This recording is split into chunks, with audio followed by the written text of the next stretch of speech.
Are you on thyroid hormone replacement but still feel awful?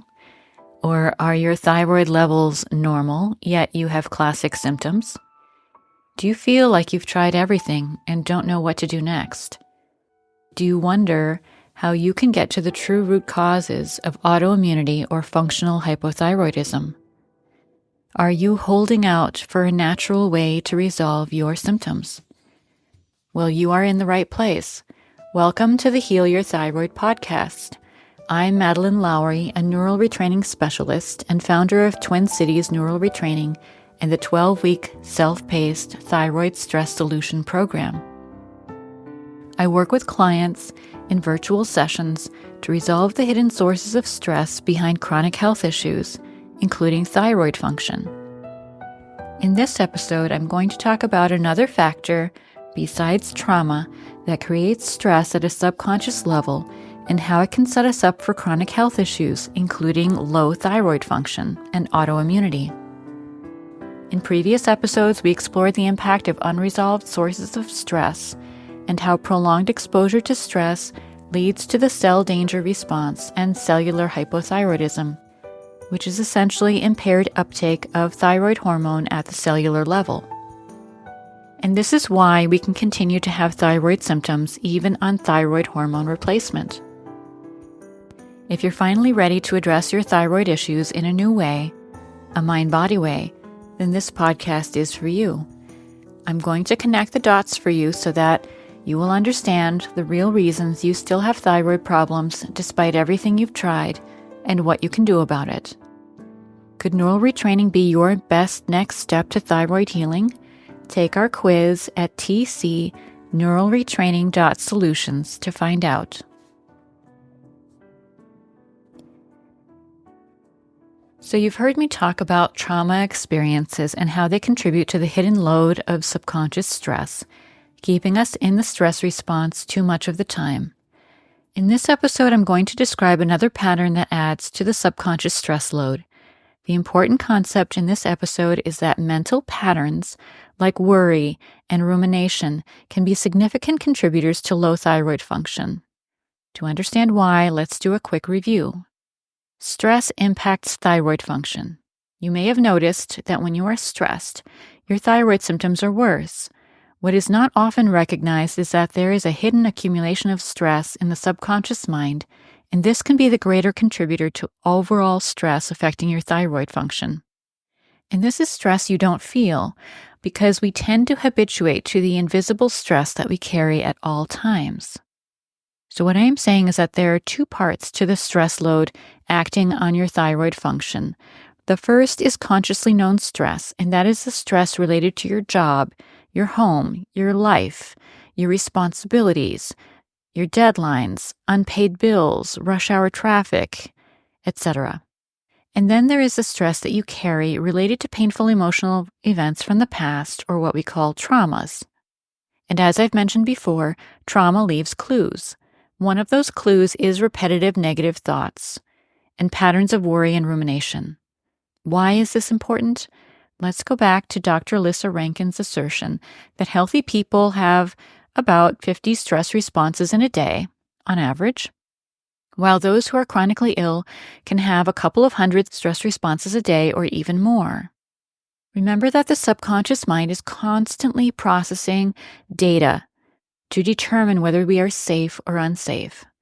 The subconscious mind constantly monitors everything going on outside of us, the weather, the temperature, sounds, visual information, anything that we are breathing, anything that touches our skin, or anything that we smell, and so much more. And the subconscious mind is constantly monitoring everything that is going on inside of us.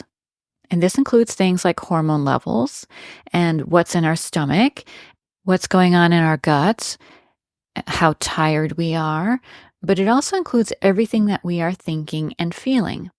And when we are spending a lot of time worrying or ruminating, this indicates to the subconscious mind that there is a perceived threat.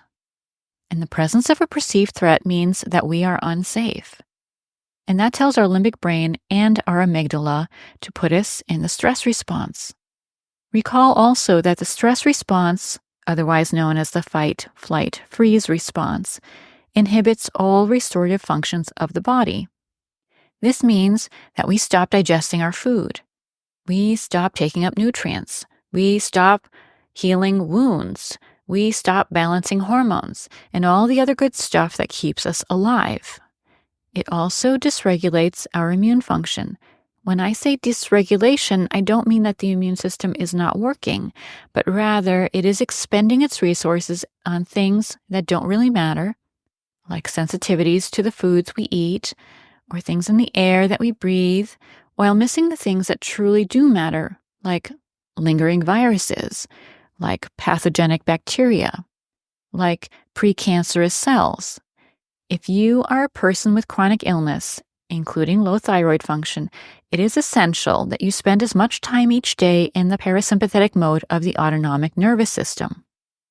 So what I just described with the fight, flight, freeze response, that is called the sympathetic mode of the autonomic nervous system. If your functional medicine practitioner has ever told you that you are sympathetic dominant, what they are saying is that you are spending too much time in the stress response, and that is inhibiting your ability to heal. The parasympathetic mode of the autonomic nervous system is also known as the relaxation response. It is the rest, digest, and heal response. And for the person with chronic symptoms and chronic conditions, including autoimmune conditions, it is essential to be in the relaxation response even more of each day than a healthy person. Why is that? Because for the chronically ill person, your body has put many projects on the back burner, either because they were interrupted every time you went into the stress response, or because the stress response has been draining you of many resources, including energy, that were needed to complete that healing. If you desire not just to maintain your health, but to recover from long-standing chronic illness, you need to be in the parasympathetic mode of the autonomic nervous system the majority of each day. Now, let's talk about patterns of worry and rumination, the inner critic or the self-critical voice, and similar patterns. These are often born of trauma.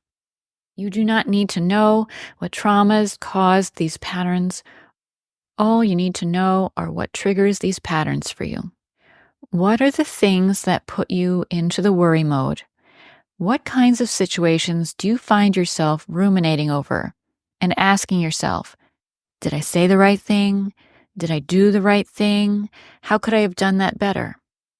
All you need to know are a few examples of those patterns that have some emotional intensity for you, of where you've been triggered into the self-critical pattern or the worry pattern or the rumination pattern.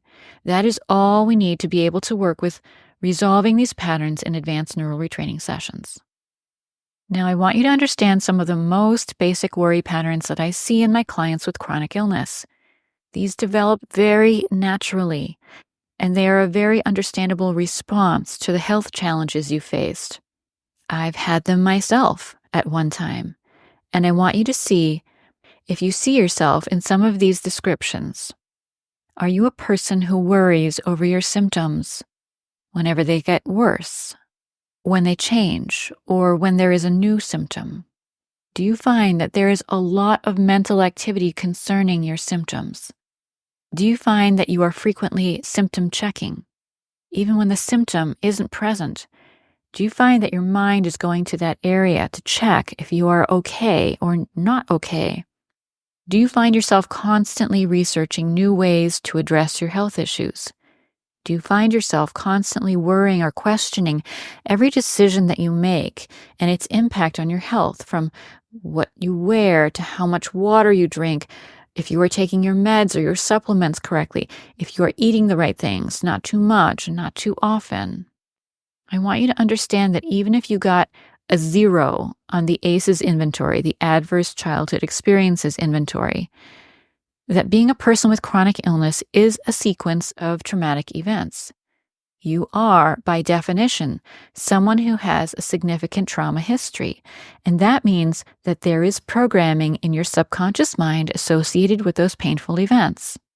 And so these contribute to the subconscious patterns of worry and rumination.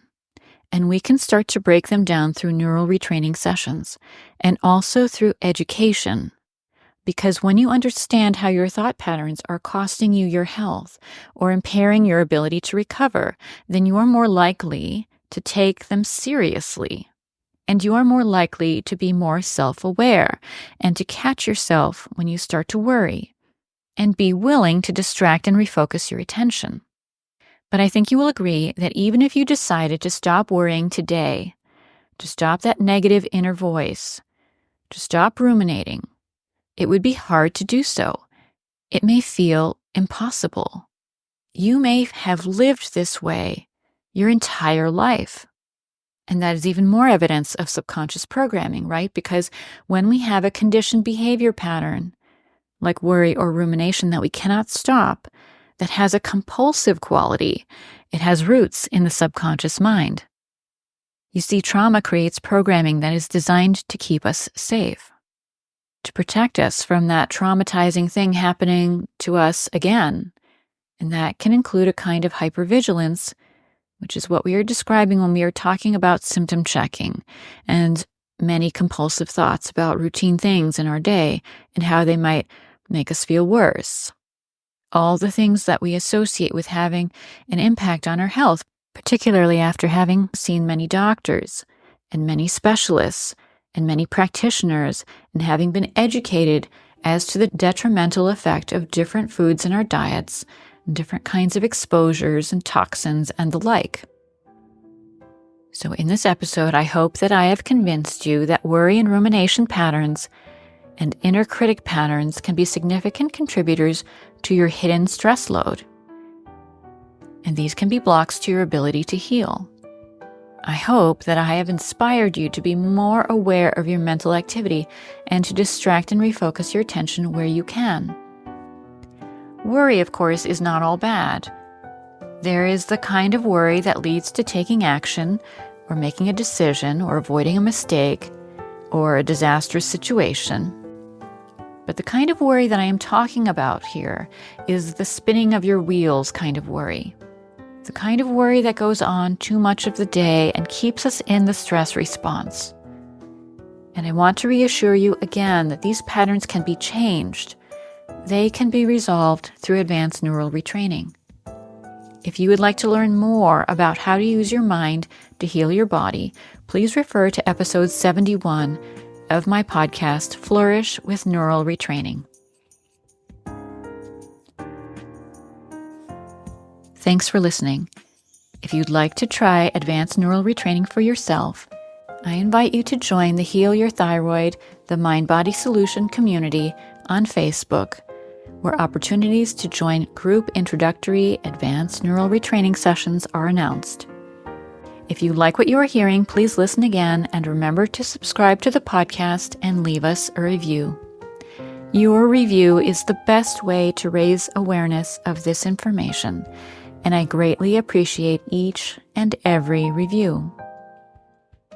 Content of this podcast, copyright 2024 by Twin Cities Neural Retraining. Music by Barbara Ben.